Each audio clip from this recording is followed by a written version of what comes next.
ناظرین، عمران خان کمپنی کی طرف سے ہمیشہ ایک دعویٰ کیا جاتا ہے کہ مولانا فضل الرحمان ہوں یا پھر تحریک لبیک یا دیگر مذہبی جماعتیں وہ مذہب کے نام پر سیاست کرتی ہیں، جبکہ اعداد و شمار کا اگر جائزہ لیا جائے تو یہ بات واضح طور پہ سامنے آتی ہے کہ عمران خان نے ہمیشہ مشکل وقت میں مذہب کارڈ کو استعمال کیا ہے۔ اب فرق یہ ہے کہ وہ مذہبی جماعتیں ہیں، ان کے لیڈران دین کی بنیادی سمجھ بوجھ رکھتے ہیں، اس لیے جب وہ مذہب کی بات کرتے ہیں تو وہ مکمل معلومات اور اتھینٹک بات کرتے ہیں۔ لیکن عمران خان نے جب بھی قرآن و حدیث کو اپنے سیاسی کارڈ کے طور پر استعمال کرنے کی کوشش کی، ہمیشہ بلنڈر کیا اور بعض دفعہ کفر کی حد تک کے کلمات کہے۔ کل بھی انہوں نے ایک تقریب کے اندر خطاب کرتے ہوئے، جب ملک کے اندر ایسی سیاسی گہما گہمی ہے اور دونوں طرف سے جو ہے وہ بلند و بانگ دعوے کیے جا رہے ہیں، حکومت آج یا کل کی مہمان ہے، چند لمحوں کے اندر، چند دنوں کے اندر یہ فیصلہ ہونے جا رہا ہے کیا ہوگا، تو عمران خان صاحب نے قرآن کریم کی آیت کو کوٹ کرتے ہوئے کہا کہ جب ایسے حالات ہوں، جب لوگ جو ہے وہ نوٹوں پہ بک رہے ہوں، تو اللہ قرآن کے اندر کہتا ہے کہ ان کے خلاف نکل آؤ۔ یہ اللہ نے قرآن میں ہمیں حکم دیا ہوا ہے کہ آپ جب دیکھ رہے ہیں کہ لوگ پیسے لے کے اپنے ضمیر بیچ رہے ہیں اور کرپٹ لوگ پیسے لے کے گورنمنٹ گرا رہے ہیں چوری کے پیسے پہ، تو عوام کے اوپر اللہ فرض کر دیتا ہے کہ تم بتاؤ کہ تم کدھر کھڑے ہو۔ میں عمران خان صاحب کے حواری جو علماء کرام ہیں یا ان کے کارکن ہیں، ان سے پوچھنا چاہتا ہوں کہ قرآن کی کون سی ایسی آیت ہے جس کا اسپیسیفک یہ مفہوم بنتا ہے کہ جب حکمران نوٹوں کے عوض بک رہے ہوں تو اس وقت ان کے خلاف سڑکوں پہ نکل آؤ۔ جو کچھ ہو رہا،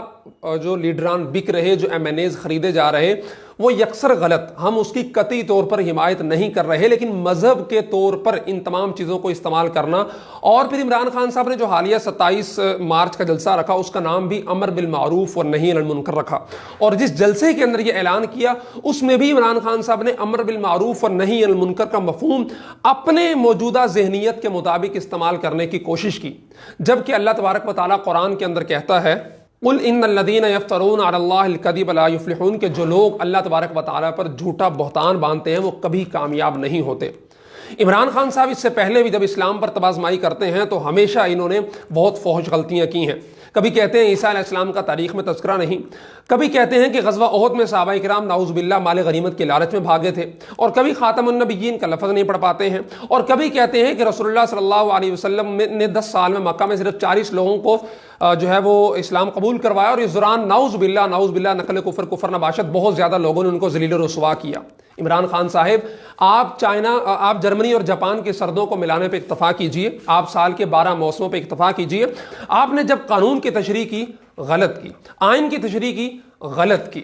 اور اسلام کی جب تشریح کرنے کی کوشش کی تو ہمیشہ غلط کی۔ خدارا اسلام کو، قرآن کو، حدیث کو اپنی ناپاک سیاست کے لیے استعمال مت کیجئے، ورنہ آپ کی سیاسی جو اننگ تھی جو آپ کھیل چکے ہیں اب باقی نہیں رہی، آپ کا ایمان بھی خطرے میں پڑ جائے گا۔ اور اس پر مستزاد مجھے ان لوگوں پر حیرانگی آتی ہے جو سیاسی محبت کے اندر عمران خان کی اس چیز کو بھی ڈیفینڈ کر رہے ہیں اور کہہ رہے ہیں کہ عمران خان نے بالکل ٹھیک ہے، قرآن کا مفہوم یہ بنتا ہے، قرآن بالکل ظلم کے خلاف کھڑے ہونے کو جو ہے وہ حکم دیتا ہے۔ لیکن جو اسپیسیفک یہ بات کی ہے انہوں نے، یہ پورے قرآن کے اندر سے کئی مفہوم نکال کے دکھا دیجئے اور پھر اس چیز کو اپنے سیاسی مقاصد کے لیے استعمال کرنا، تو یہ اللہ تبارک و تعالیٰ پر بہتان ہے اور قرآن کو ناجائز مقاصد کے لیے استعمال کرنے کے مترادف ہے۔ اور ان کے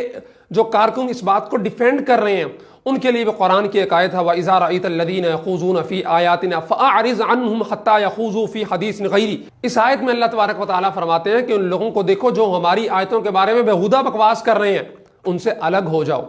وَإِذَا رَأَيْتَ الَّذِينَ يَخُوضُونَ فِي آيَاتِنَا فَأَعْرِضْ عَنْهُمْ، ان سے دور ہو جاؤ، ان سے اعراض کرو، حَتَّى يَخُوضُوا فِي حَدِيثٍ غَيْرِهِ، یہاں تک کہ دیگر باتوں کے اندر مشغول ہو جاؤ۔ خدارا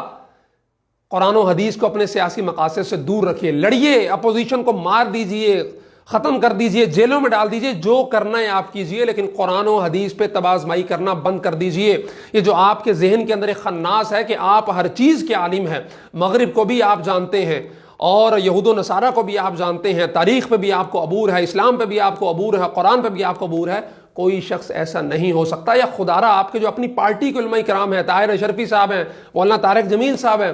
کوئی بھی بیان کرنے سے پہلے، کسی بھی آیت کو اللہ کی طرف منسوب کرنے سے پہلے ان سے تھوڑی مشاورت کر لیا کیجئے کہ یہ میں یوں کہہ سکتا ہوں یا نہیں۔